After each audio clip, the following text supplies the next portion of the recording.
जय मां गुरुवर गुरुवर जय मां गुरुवर गुरुवर। माता स्वरूपम देवी स्वरूपम प्रकृति स्वरूपम प्रणम्यम प्रणम्यम प्रणम्यम प्रणम्यम। बोल माता आदि शक्ति जगजनी जगदम्बा माते की। इस शिविर में यहाँ उपस्थित अपने समस्त चेतनांशों, शिष्यों, माँ के भक्तों, श्रद्धालुओं एवं इस शिविर व्यवस्था में लगे हुए समस्त कार्यकर्ताओं को अपने हृदय में धारण करता हुआ माता आदि शक्ति जगजनी जगदम्बा का पूर्ण आशीर्वाद प्राप्त करता हुआ अपना पूर्ण आशीर्वाद आप समस्त लोगों को समर्पित करता हूँ।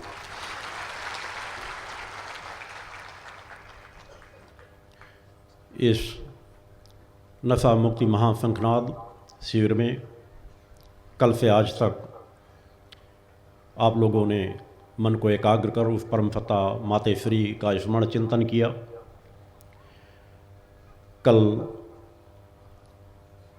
कुछ महत्वपूर्ण बिंदुओं पर आपका ध्यान आकर्षित किया गया, खींचा गया।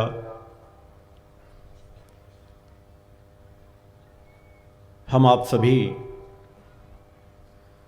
सौभाग्यशाली हैं कि माता आदिशक्ति जगत जननी जगदम्बा की भक्ति करने का हमें आपको सभी को मौका प्राप्त हो रहा है। केवल यही जीवन का सबसे बड़ा सौभाग्य होता है कि हम इधर उधर के पूजा पाठों में न भटक करके परमेश्वरी ने हमें इतना ही बड़ा सौभाग्य दे दिया है कि जो जगत की जननी है वो हमारी इष्ट हैं, हम उनके भक्त हैं। इससे बड़ा और सौभाग्य हमें क्या चाहिए कि हम नाना प्रकार के इधर उधर के पूजन पाठों में न भटक करके उस सत्य की आराधना करते हैं जिसे देवादिदेव भी माँ कह करके पुकारते हैं। उस माता आदि शक्ति जगजननी जगदम्बा की आराधना भक्ति करने का एक पक्ष में जहाँ हमें सौभाग्य प्राप्त हो रहा है, वहीं दूसरा सौभाग्य माता आदि शक्ति जगजननी जगदम्बा ने हमें जो ज्ञान दिया कि हम आत्मकल्याण के साथ परोपकार के उस महत्वपूर्ण कार्य को अपने हाथ में उठाकर आगे बढ़ें, जिस कार्य के करने की वर्तमान काल में नितांत आवश्यकता है कि मनुष्य के अंदर मनुष्य के मानवीय मूल्यों की स्थापना किया जाए, समाज को नशे मांस अवगुणों से मुक्त कराया जाए, नशे मांस से मुक्त चरित्रवान जीवन प्रदान किया जाए। हर मनुष्य की नींव वहीं से बनती और बिगड़ती है। यदि किसी के जीवन को बर्बाद करना हो, उसे नशे मांस और चरित्रहीनता के पथ पर बढ़ा दो। अच्छी से अच्छी सामर्थ्य को प्राप्त करने वाला व्यक्ति भी पतन के मार्ग पे चला जाएगा, और चाहे जितने पतन के मार्ग पर गिरा हुआ व्यक्ति पड़ा हुआ हो, यदि वहां से उसे ऊपर उठाना है तो उसे नशे मांस से मुक्त करा दो, चरित्रवान बना दो, मां का भक्त बना दो। सहज भाव से उसका जीवन संवरता चला जाएगा। वही सौभाग्य हमें और आपको प्राप्त हो रहा है। इस कलिकाल की भयावहता किसी से छिपी नहीं है। जिस काल में अनीति अन्याय अधर्म का साम्राज्य है, मानवता तड़प रही है, कराह रही है, पूरे विश्व की यही हालत है, हर देश की यही हालत है। लोगों के अंदर तमोगुणी प्रवृत्ति चरम सीमाओं पे बढ़ चुकी है, रजोगुणी प्रवृत्ति चरम सीमाओं पे बढ़ चुकी है। मानव का मस्तिष्क असंतुलित हो चुका है, मनुष्य तनाव ग्रसित है। पहले तो बड़े लोगों को ही सुनने में मिलता थी जानकारी कि 40 साल 50 साल का कोई व्यक्ति हो गया, थोड़ा टेंशन हो रहा है, तनाव हो रहा है। आज छोटे छोटे बच्चों से जाकर के मिलो, 5वीं 6वीं में पढ़ने वाले बच्चे, उनसे भी छोटे बच्चे कई बार कहते हैं हमारा सर दर्द होता है, हमें तनाव होता है, उलझन पैदा होती है, क्योंकि वंश परंपरागत वह क्रम चलता चला जा रहा है। मनुष्य अपनी मानसिक शक्ति को खोता चला जा रहा है। जो माता पिता के असंतुलन की शक्ति होती है, वही शक्ति बच्चों पर आता जाती है। बच्चे बचपन से ही असंतुलित हो जाते हैं। ये एक सहज प्रक्रिया है। एक सामान्य व्यक्ति के, किसी के माता पिता को आपने देखा हो, पहचाना हो, उसके घर पे जाएं, अचानक उसका बच्चा आपके सामने आ जाए तो उससे मिलता जुलता चेहरा जहां देख करके आप समझ जाते हो ये उसी का पुत्र होगा या पुत्री होगी। जब आपका स्वरूप इतना उभर करके आ जाता आपके बच्चों पर, तो सहज भाव से सोचो उसके अंदर के आपके संस्कार उसके जीवन में कितना अधिक प्रभाव डालते होंगे। यही कारण है कि मनुष्य को हम देख रहे हैं सतत जन्म दर जन्म पतन के मार्ग पे गिरता चला जा रहा है और ये चरम सीमाओं पर आकर खड़ा हो गया है। हर व्यक्ति असंतुलित है, हर व्यक्ति अशांत है, अपराध चरम सीमाओं पर हैं, भ्रष्टाचार चरम सीमाओं पर है, अधर्मी अन्यायी सम्मानित हो रहे हैं, अधर्मी अन्यायी अट्टहास कर रहे हैं और मानवता कराह रही है, तड़प रही है। यदि हम माता आदि सत्य जगजनी जगदम्बा से आशीर्वाद प्राप्त करना चाहते हैं कि माँ हमें कुछ दे दो, हमें सुख शांति समृद्धि मिल जाए, तो आप लोगों से भी नीचे बहुत लोग ऐसे हैं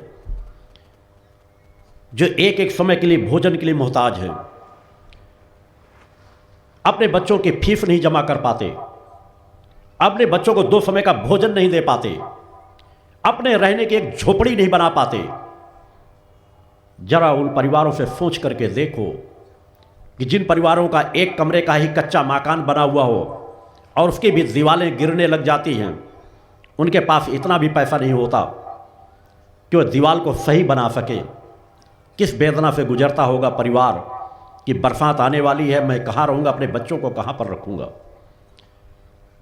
और इसी दयनीयता की स्थिति में घर का मुखिया यदि नशा करने वाला हो जाए, क्योंकि जब मनुष्य तनाव में होता है तो सहज भाव से वह नशे की ओर भगता है, क्योंकि उसे लगता है शायद वहाँ पे मुझे शांति मिल जाएगी, क्योंकि सतोगुणी कोशिकाएं दब चुकी होती हैं।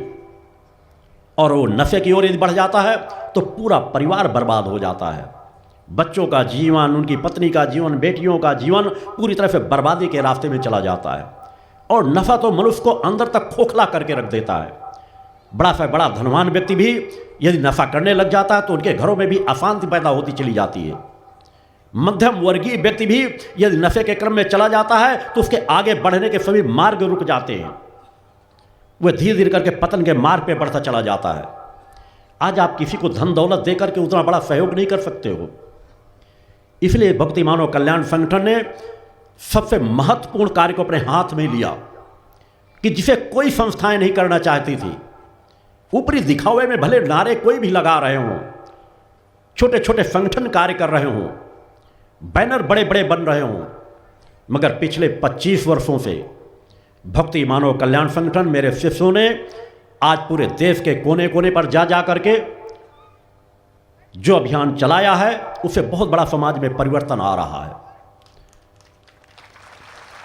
एक परिवार को आप लाखों देकर वह सुख शांति समृद्धि नहीं दे सकते हो, मगर यदि एक परिवार में कोई नशा करता है, उसका आपने नशा छुड़वा दिया, तो वह परिवार लाखों नहीं करोड़ों कमाने की सामर्थ्य भी हासिल कर सकता है।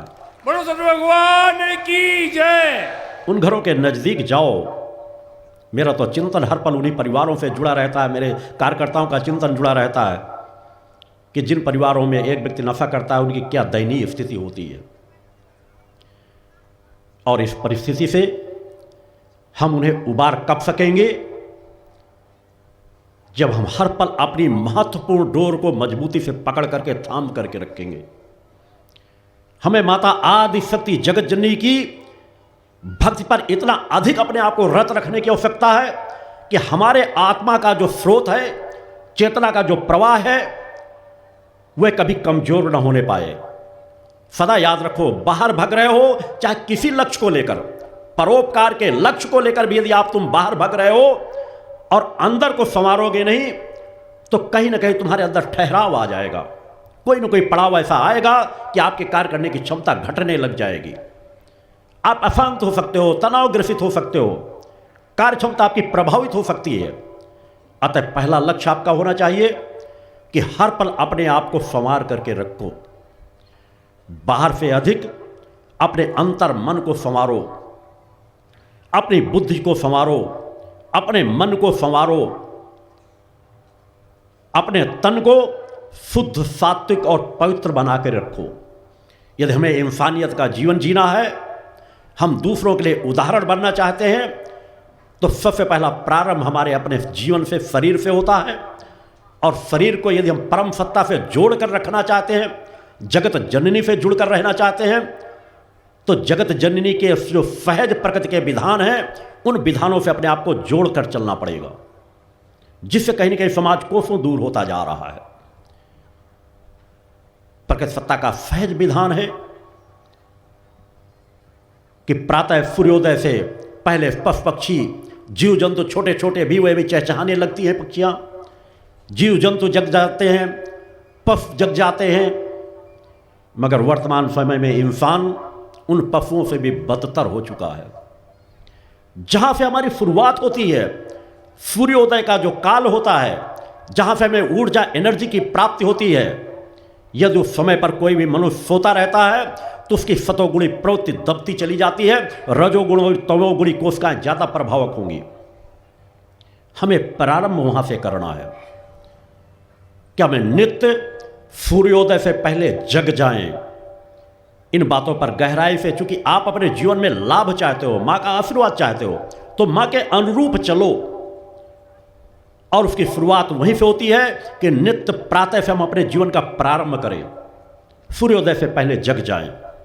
हो सके तो सूर्योदय से पहले स्नान कर लें, हो सके तो सूर्योदय से पहले पूजन में बैठ जाएं। और उससे ज़्यादा अगर हम कुछ कर सकें तो सूर्योदय से पहले यदि हमारी साधना पूर्ण हो जाए तो उससे उत्तम कुछ नहीं होता।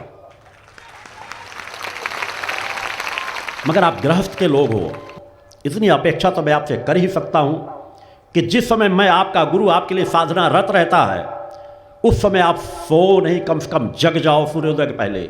सूर्योदय के पहले तो स्नान कर रहे हो। पिता नहीं हुए, बचपन से ही संस्कार दिए कि सदैव ब्रह्म मुहूर्त में जगने के लिए प्रेरित करते थे। हमें जब से याद है, बचपन से जब से हमने होश संभाला, वो हमें प्रातः 4 बजे जगने की प्रेरणा देते थे और 4 बजे सभी बच्चों को जगा देते थे। उस समय लगता था बचपन में कि काश थोड़ी देर और सोने को मिल जाए। मगर धीरे धीरे वही संस्कार जब आगे गति पकड़ते चले गए, युवावस्था में आया कि लगा शायद ये ब्रह्म मुहूर्त हमारे लिए और ज़्यादा फलदायी है। मैंने उसको और गति दी। मैंने 4 बजे की अपेक्षा 3 बजे प्रातः उठना प्रारंभ कर दिया। और आज 30-40 वर्ष हो चुके। मेरी साधना स्वयं की जो जन कल्याण के लिए होती है, वर्तमान में सूर्योदय से पहले सदैव पूर्ण हो जाती है। कोई फर्क नहीं पड़ता, कोई आलस्य नहीं है। आप 8 बजे सो करके उठोगे तब भी आपको उतना ही आलस्य लगेगा। आप ब्रह्म मुहूर्त में पहले, सूर्योदय पहले जग जाओगे तो भी उतना ही आलस्य लगेगा। मगर आज समाज उन मूल सिद्धांतों को प्रकृति के नहीं पकड़ना चाहता। पशु पक्षी जग जाते हैं मगर इंसान तान कर चद्दर सोता रहता है। गधे जग जाएंगे मगर इंसान सोता रहेगा। मात्र 15-20 वर्षों में इतनी तीव्र गति से पतन की ओर मनुष्य गया है।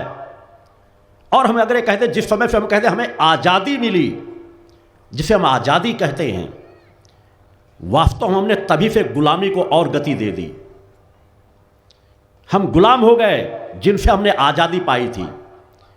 अंग्रेज तो चले गए मगर वो अपने संस्कार कुछ लोगों पर छोड़ गए और उन संस्कारों का इतना बड़ा प्रभाव पड़ा कि चूंकि सत्ता उन्हीं के हाथ में थी, वैभव उन्हीं के हाथ में था, जिन्हें देश को गति देना था, वो देश को उन्हीं के संस्कारों की ओर बढ़ाते रहे जो अंग्रेजों के संस्कार थे।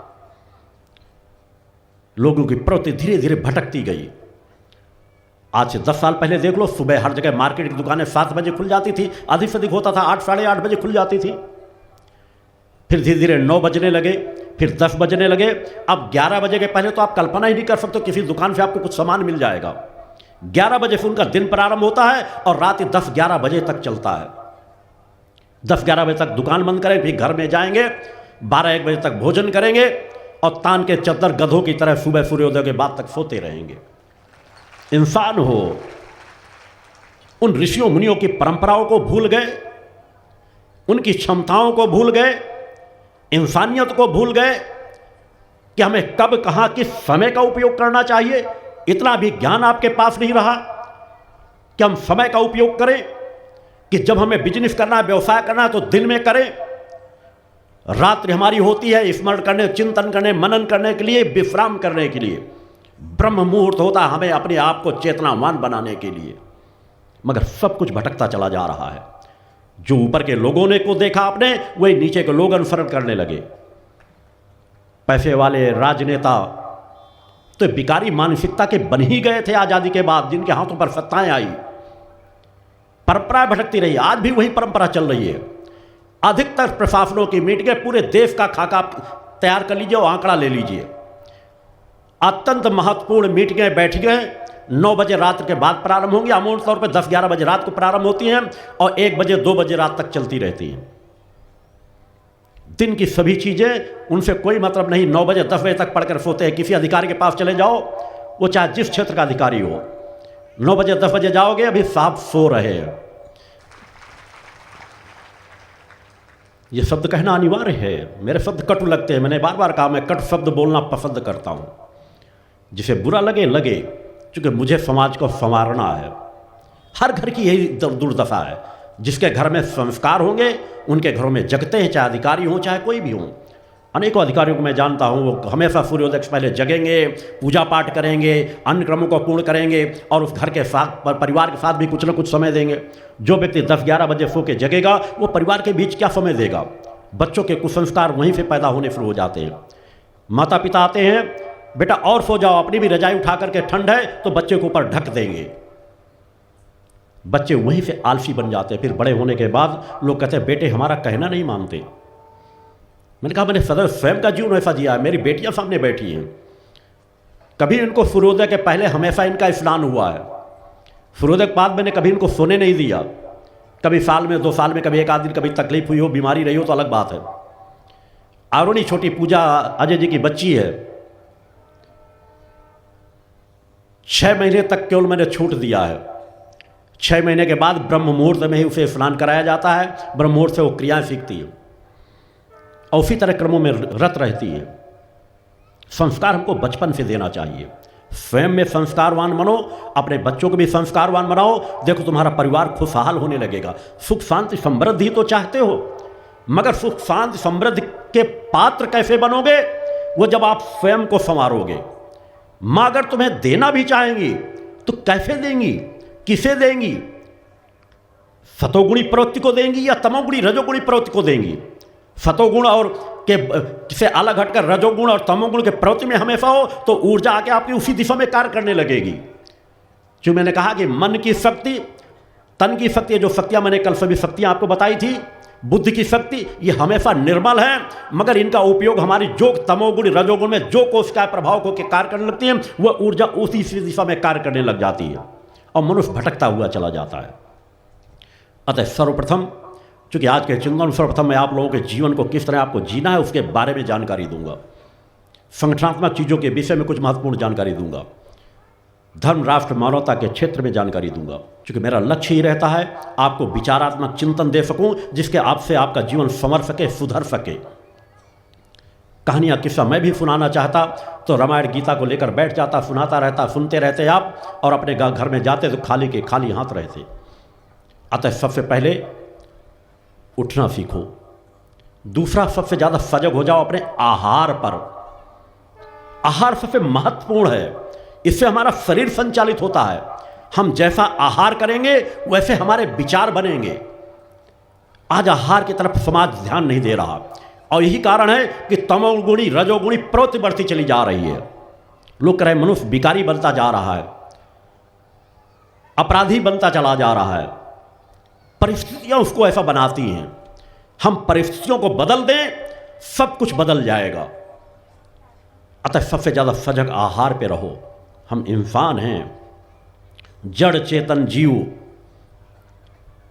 हम जीव हैं। हमारे लिए आहार निर्धारित है। मनुष्य हैं, जीवों में अलग अलग हर एक का आहार निर्धारित है। हम शाकाहारी हैं, हमें मांस का सेवन नहीं करना चाहिए, तमोगुणी भोजन नहीं करना चाहिए। लहसुन प्याज का भी जितना कम से कम उपयोग कर सको, मैं उसके लिए पूर्णतः वर्जित नहीं करता। आप लोग अधिकांश चीज़ें, आज 90% व्यक्ति बीमार रहता है, कोई पेट दर्द की शिकायत, कोई किसी प्रकार, सैकड़ों प्रकार की बीमारियां चली हुई हैं। खाने में तो आपका कोई कंट्रोल नहीं। तली चीज़ें मिल जाएं, दम आलू मिल जाए, मिर्चा डाल दोगे अलग से, वो इस कंपनी का मसाला अच्छा आ रहा है, तेल डाल दोगे, घी डाल दोगे, अरे गायों का पता नहीं चल रहा।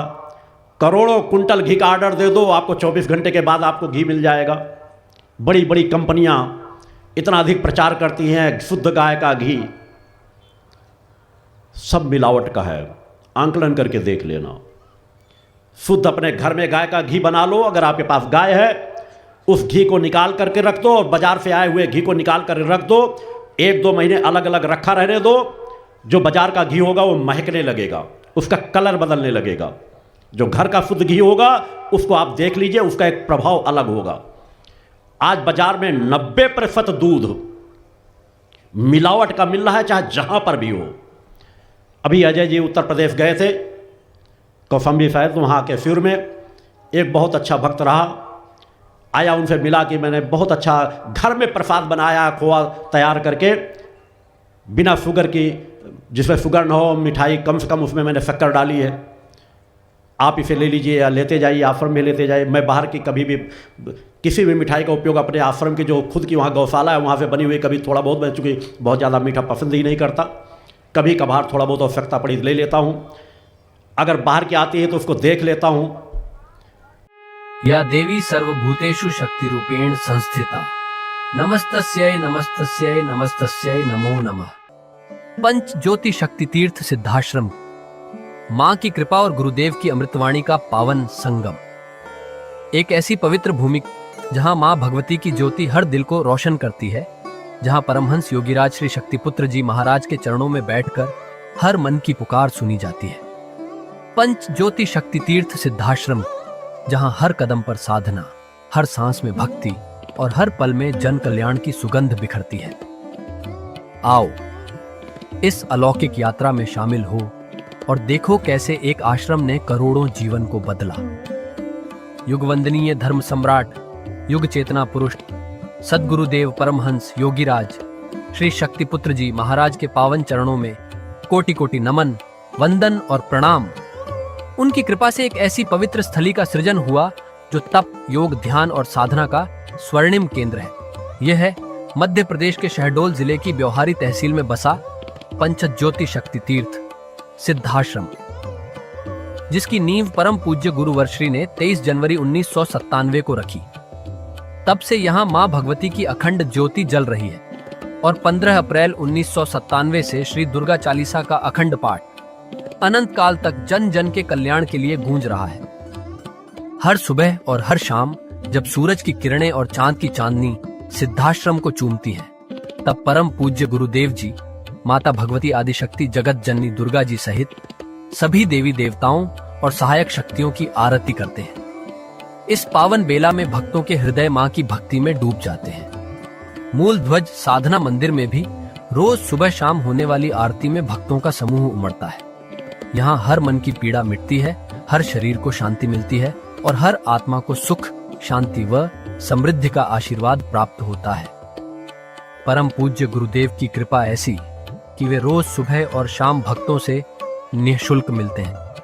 मां के भक्त और गुरुदेव के शिष्य अपने मन की बात उनके चरणों में रखते हैं और बदले में समाधान व आशीर्वाद पाते हैं। अब तक 1 करोड़ से ज्यादा भक्त गुरुदेव से मिलकर उनके मार्गदर्शन से जीवन की राह पा चुके हैं। गुरुदेव की वाणी ऐसी कि सुनते ही मन में संकल्प जागता है। उनके आशीर्वाद से करोड़ों लोग नशे और मांसाहार से मुक्त होकर चरित्रवान और चेतनावान जीवन जी रहे हैं। हर दिन सैकड़ों लोग नशा छोड़ने की प्रेरणा लेने सिद्धाश्रम धाम पहुंचते हैं। पूज्य गुरुदेव के 20 लाख से अधिक दीक्षा प्राप्त शिष्य आज के अधर्म और अन्याय के दौर में भी मां की ज्योति से अपने घरों को आलोकित करते हैं। वे साधनात्मक जीवन जीते हुए आत्म कल्याण और जन कल्याण के पथ पर चल रहे हैं। क्या यह चमत्कार नहीं? सिद्धाश्रम धाम में पिछले 28 वर्षों से मां अन्नपूर्णा भंडारा चल रहा है, जहां सुबह शाम हजारों भक्तों को स्वादिष्ट और पवित्र भोजन मिलता है। और सुनो, यहाँ ठहरने की व्यवस्था भी पूरी तरह निःशुल्क है। क्या ऐसी जगह कहीं और मिलेगी जहां हर सुविधा मां की कृपा से मुफ्त हो? सिद्धाश्रम धाम की पावन सरिता के तट पर बनी त्रिशक्ति गौशाला देखकर भक्तों का मन आनंद से भर जाता है। हर महीने शुक्ल पक्ष की अष्टमी को गो सेवा समर्पण दिवस मनाया जाता है, जब परम पूज्य गुरुदेव और पूजनीय शक्तिमयी माता जी अपने हाथों से गायों को रोटी खिलाते हैं। यह दृश्य देखकर हर भक्त का हृदय गदगद हो उठता है। गौशाला के पास ही स्वामी श्री राम प्रसाद आश्रम जी महाराज की समाधि मन को शांति देती है, और पास ही दानवीर गुफा स्थल हर किसी को असीम शांति का अनुभव कराता है। हर साल शारदीय नवरात्र में सिद्धाश्रम धाम में शक्ति चेतना जनजागरण शिविर का भव्य आयोजन होता है। लाखों भक्त यहाँ योग, ध्यान और साधना सीखते हैं, गुरुदेव के चेतनात्मक चिंतन को सुनते हैं और मां की अलौकिक आरती का आनंद लेते हैं। मां की कृपा और गुरुदेव का आशीर्वाद पाकर हर भक्त धन्य हो उठता है। 23 जनवरी सिद्धाश्रम स्थापना दिवस एक और पावन अवसर है। इस दिन अखिल भारतीय सिद्धाश्रम दौड़ प्रतियोगिता, योग भारती सामूहिक विवाह और शाम को सुर संध्या व कवि सम्मेलन का आयोजन होता है। क्या मजा है जब भक्ति और संस्कृति का ऐसा संगम देखने को मिलता है। सिद्धाश्रम धाम का जनसंपर्क कार्यालय हर जानकारी का खजाना है। यहाँ से मासिक सिद्धाश्रम पत्रिका और साप्ताहिक संकल्प शक्ति अखबार मिलता है, जिसमें गुरुदेव की ऋषिवाणी और प्रेरक लेख पढ़ने को मिलते हैं। और हाँ, यहाँ माँ के प्रसाद के रूप में शक्ति जल भी निःशुल्क मिलता है। इस शक्ति जल ने करोड़ों लोगों को नशे और बीमारियों से मुक्त कर चेतनात्मक ऊर्जा दी है। क्या यह माँ की कृपा नहीं? जन कल्याण का एक और अनुपम उदाहरण है निःशुल्क वस्त्र सहायता केंद्र, जहां लाखों जरूरतमंदों को कपड़े दिए गए हैं। यह सिलसिला आज भी अनवरत चल रहा है। सिद्धाश्रम धाम में पौधारोपण का भी बड़ा काम होता है। परम पूज्य गुरुदेव जी महाराज एवं पूजनीय शक्तिमयी माता जी स्वयं समय समय पर पौधारोपण करके पर्यावरण को बढ़ावा देते हैं। सिद्धाश्रम धाम में अनेक प्रकार के फल, फूल और औषधियों के हजारों पेड़ों की हरियाली देखकर मन प्रसन्न हो जाता है। सिद्धाश्रम धाम में विभिन्न प्रकार की हरी सब्जियां उगाई जाती हैं, जो निःशुल्क चल रहे मां अन्नपूर्णा भंडारे में प्रयोग की जाती है। परम पूज्य गुरुदेव जी ने मानवता, धर्म रक्षा और राष्ट्र रक्षा के लिए 3 धाराएं बनाई हैं। भगवती मानव कल्याण संगठन, पंचज्योति शक्ति तीर्थ सिद्धाश्रम और भारतीय शक्ति चेतना पार्टी 15 मार्च 1995 को बने। भगवती मानव कल्याण संगठन के 1 लाख से ज्यादा कार्यकर्ता नशा मुक्त, चरित्रवान और परोपकारी समाज बनाने में जुटे हैं। संगठन का नशा विरोधी आंदोलन इतना प्रभावी है कि पिछले कुछ सालों में 2000 से ज्यादा अवैध शराब माफियाओं पर कार्रवाई हुई। संगठन के समर्पित और कर्मठ कार्यकर्ता दिन रात इस मिशन में लगे हैं। Siddhashram Ayurveda and food products के जरिए शुद्ध दवाएं और खाद्य पदार्थ बनाए जाते हैं। इन्हें लेने या व्यापार के लिए एजेंसी पाने के इच्छुक लोग संपर्क कर सकते हैं। आओ सिद्धाश्रम की इस पावन यात्रा का हिस्सा बनो। यहाँ माँ का अखंड गुणगान सुनो, साधना में डूबो और परम पूज्य गुरुदेव के दर्शन कर जीवन को धन्य करो। भगवती मानव कल्याण संगठन तुम्हें मानवता, धर्म और राष्ट्र की सेवा में शामिल होने का सादर न्योता देता है। जय माता की, जय गुरुवर की।